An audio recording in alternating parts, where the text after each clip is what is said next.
Welcome to Back on the Stack, a cEDH channel. You asked and we listened. Back on the Stack merch is now available to purchase on our Bonfire site. We have sweatshirts, hoodies, t-shirts, and more. Find the link down below. Also, please don't forget about Patreon. Subscribers to our Grand Slam tier will receive a playmat for absolutely free. Now, let's get right into it and see what decks are being piloted tonight. Hey guys, it's Eli, and tonight I'm piloting Rograk and Thrasios. This is a Teamer Storm list that seeks to get Song of Creation out as fast as possible and storm off. I had to mull down to 5 in Seat 1. This is an opportunity to get a turn 1 Thrasios, turn 1 Rograk, hopefully Crop Rot on turn 2 for Gaia's Cradle, and get out a turn 2, turn 3 Seedborn Muse.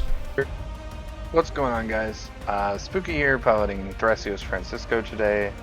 We kept this hand looking at a turn 1 Rhystic Study into a turn 2 Tutor with some interaction on the stack, into possibly a turn 3 Shielded or possibly a turn 3 Win attempt, however this goes.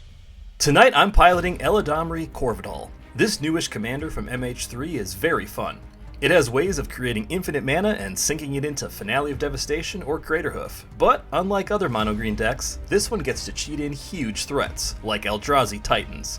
Eliminating a player with a turn 2 Blightsteel Colossus is an option if you have the right cards.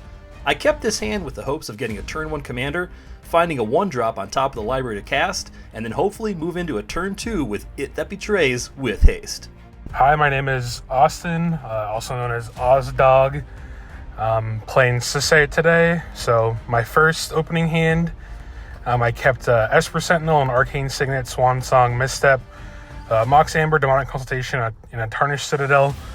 Kind of my thoughts here were, not a super fast hand for Sisay by any means, but have some good interaction, have a way to draw some cards with the Esper Sentinel, and then kind of one combo piece in hand with the Decon. So I figured that, maybe I draw into the combo or draw into a way to, try to force a win, and then if not, I can always use the Demonic Consultation to be able to, maybe get some interaction if need be, but that was kind of the thought for the opening hand.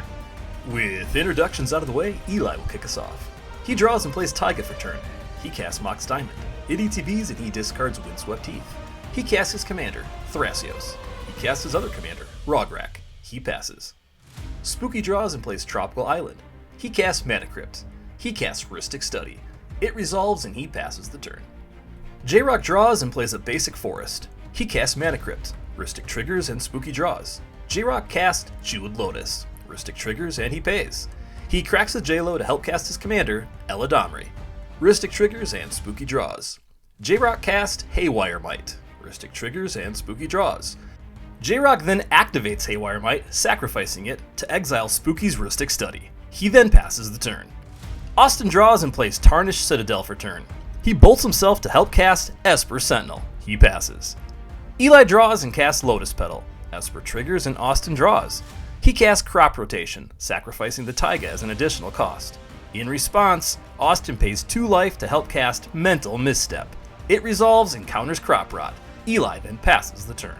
In his upkeep, Spuki loses his Crypt Roll. He draws and plays Exotic Orchard for turn. He casts Talisman of Dominance. Esper triggers and Austin draws. Spuki casts Talisman of Curiosity. He casts Demonic Tutor. It resolves and he tutors a card to hand. He passes.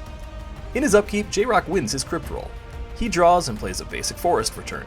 He casts Selvala, Heart of the Wild. He passes. Austin draws and casts Mana Crypt. He casts Arcane Signet.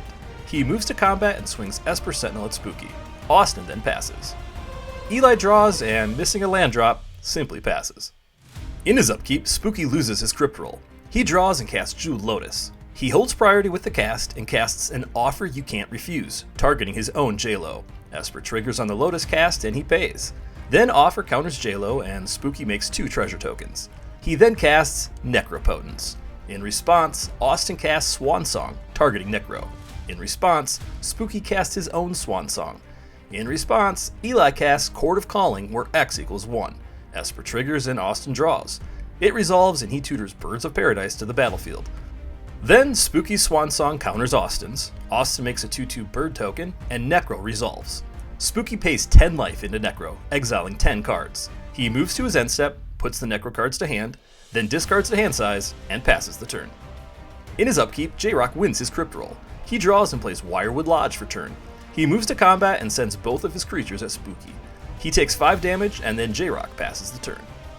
In his upkeep, Austin wins his crypt roll. He draws and casts Mox Diamond. It ETBs and he discards Underground Sea. He plays Gaia's Cradle as a land for turn. He casts his commander, Sisay, Weatherlight Captain. He casts Mox Amber.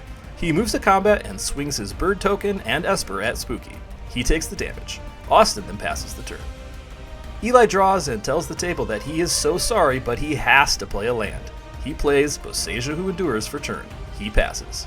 In his upkeep, Spuki loses his crypt roll. He skips his draw step due to Necro. He plays Command Tower for turn. He casts Delighted Halfling. He casts Neoform, sacrificing the Halfling as an additional cost. Esper triggers and he pays. It resolves and he tutors Kinnan to the battlefield. He casts Mox Amber. He casts Mana Vault. He casts Basalt Monolith. In response, Austin flashes in Orcish Bowmasters. It ETBs and he pings Spuki in the face. Spuki then presents a loop of creating infinite colorless mana through Kinnan and Basalt Monolith. He casts Agatha's Soul Cauldron. Spuki then puts a Kinnan activation on the stack and reminds the table that Agatha's Soul Cauldron allows him to spend mana as though it were mana of any color to activate abilities of creatures he controls. So, in response, Austin casts Demonic Consultation, naming Deflecting Swat. He exiles the top 6 and then continues to exile until he hits Deflecting Swat. Then Spuki's Kinnan activation resolves. He flips over Flesh Duplicate. He has it enter as a copy of Bowmasters. It ETBs and he pings Austin's Bowmaster. He then casts his commander, Thrasios. He then activates Thrasios over and over until he has Walking Ballista in hand. He casts Walking Ballista, where X equals a Googleplex. He removes counters from Ballista, pinging his opponents to death, and Spuki wins the game. Austin's Sisay deck that he's piloting is almost completely foiled out with Japanese versions of each card, and the table wanted to see more of his bling. So, we re-randomized seed order, shuffled up, and tried again. What's going on, guys? In this game, we kept a little bit of a slower hand from the looks of it, but we're keeping a turn 1 Dork into a turn 2 Kinnan, plus Sanctum Weaver into a turn 3 Grim Tutor, Praetor's Grasp. We might go for a win, we might go for some value. Depends on how the table goes and how everything plays out. Maybe we can find a Dockside or something of the sort. Hand looks pretty sweet. Let's see how it plays. For game 2, I kept my first 7. This was a great hand. Able to get some early mana out with Birds of Paradise, turn 2 Jessica's Will, into hopefully some mana rocks to get Song of Creation out, and have Wheel of Fortune as a backup game plan as well. For turn 2, I kept a hand that would be able to get me creatures and mana as soon as possible. But sometimes things just don't work out the way you plan in cEDH. Let's see how this one plays out. For game 2, my opening hand was Arcane Signet, Cyclonic Rift, Delighted Halfling, Ignoble Hierarch, Dranith Magistrate, Misty Rainforest, and a Taiga.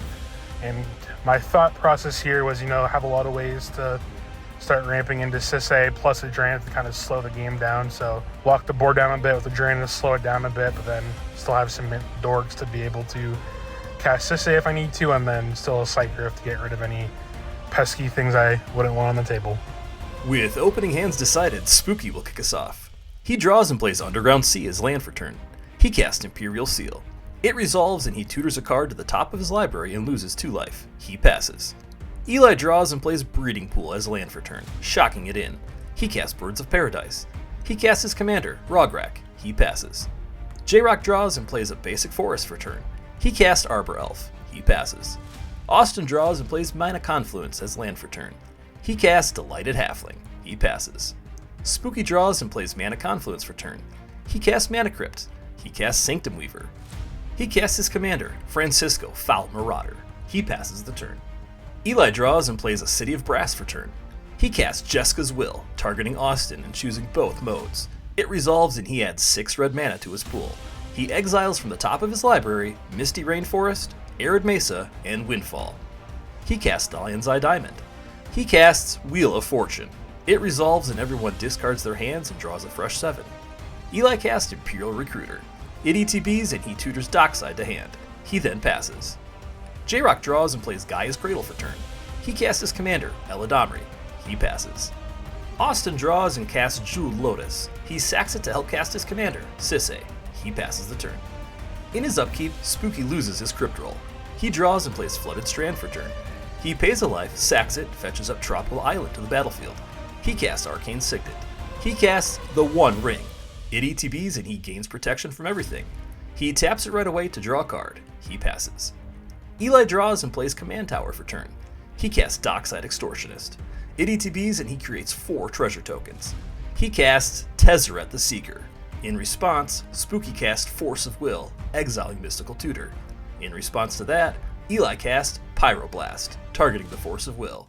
In response, Austin casts Mindbreak Trap for its alternative casting cost. It resolves and he exiles the entire stack.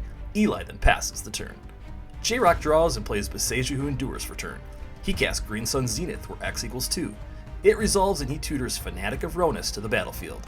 He casts Quirion Ranger from the top of his library through Eladamri. He activates Eladamri, putting Ashaya, Soul of the Wild, into play. Without his creatures having haste, he has to pass the turn. However, at his end step, Austin casts Worldly Tutor. It resolves and he tutors Dockside to the top of his library. The turn then moves to Austin. Austin draws and plays Soul Ring. He casts Dockside. It ETBs and he creates 5 treasure tokens. He casts Neoform, sacrificing Sisay as an additional cost. It resolves and he tutors Emil the Blessed to the battlefield. He activates Emil, flickering Dockside. Austin then presents a loop of creating infinite treasure tokens through Emil and Dockside. With the table officially out of answers, Austin is free to present his win. He casts his commander, Sisay. He casts Derevi from hand. He activates Sisay and tutors Mount Doom to the battlefield.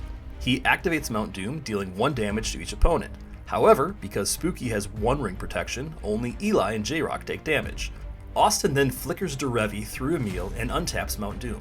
He does this until both J-Rock and Eli are dead. He then passes the turn.